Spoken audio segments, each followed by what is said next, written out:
Hey everybody, you know that GDP report released this week that's got everybody's underwear up in a knot? I call it much ado about nothing. Here's what's going on. Yes, the GDP data release did spark the expected circus and all the noise. We had the administration putting out all their spin doctors high-fiving each other. The doomslayers were predicting market collapse. The news media, they were using their big fancy words to describe the situation. Let's dissect the actual data. What moved the GDP in a good way? What moved the GDP in a bad way? All right?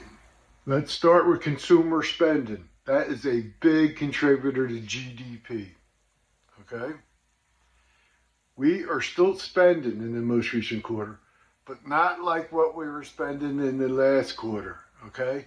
It's slowed down. But the bad thing is that consumer spending is slowing down. Why is it slowing down? It's likely due to we got inflation fatigue. Okay, we've seen a lot of inflation in the last couple of years, number one. Number two, consumers and businesses are losing confidence in the economy. That is slowing down business and consumption. Then we got investment spending.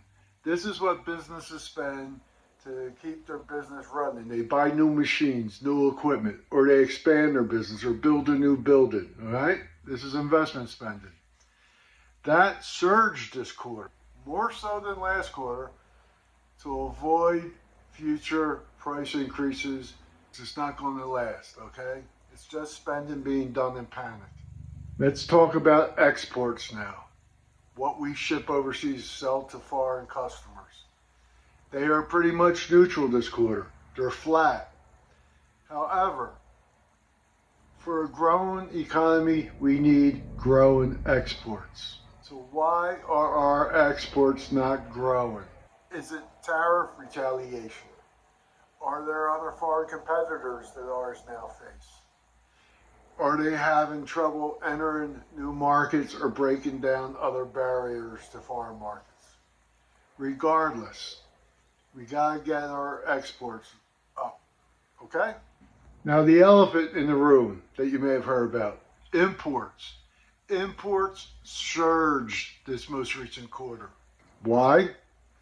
Because not only are businesses buying material to run their plants, but they're also buying the imports, the inputs that they need for their manufacturing process to make the shit that we buy.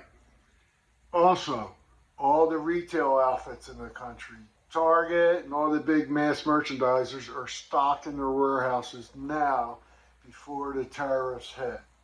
This caused a huge increase in the amount of goods we import. That drags down GDP because due to an accounting process, it is subtracted from GDP. Think of it this way. It is subtracted from GDP because we didn't make those goods. We bought them. So how can we enter that? How can we include that in GDP, right? Finally, we have the smallest contributor to GDP. That's government spending. It went down just a little bit, like a quarter of a percentage point. Probably because stimulus money is starting to be pulled back or depleted. Maybe there's a little bit of Dodge effect in there too that reduced spending a little bit in the quarter. It is minimal. Not much impact to GDP or the economy at all. So if we adjust the numbers for that surge in imports, GDP might have grown about 1.5%. We need to grow between 2 and 2.5% to maintain our economy, to tread water, all right? The economy is not collapsing yet. It is stuck in neutral, and tariffs are warping the data. They are causing uncertainty. They are discombobulating our import numbers. Consumer fatigue is the real scary part.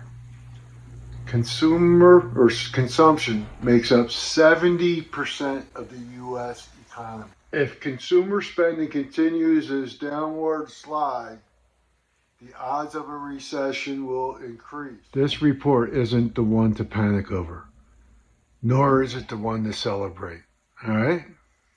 But it is a big, huge fucking red flag. Bad federal policies are creating uncertainty. Trade around the globe is in dismay. Those trade policies and the declining confidence in the economy may collide soon.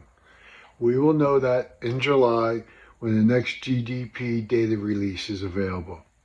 Okay? So until then, just keep your head down, tighten up your wallets, and if you hear anybody say that this report was the doom and gloom that they expected, or the opposite, that's a bright shining star, tell them they're full of shit and they need to watch my videos at Econ Without the Ego. Thanks, guys.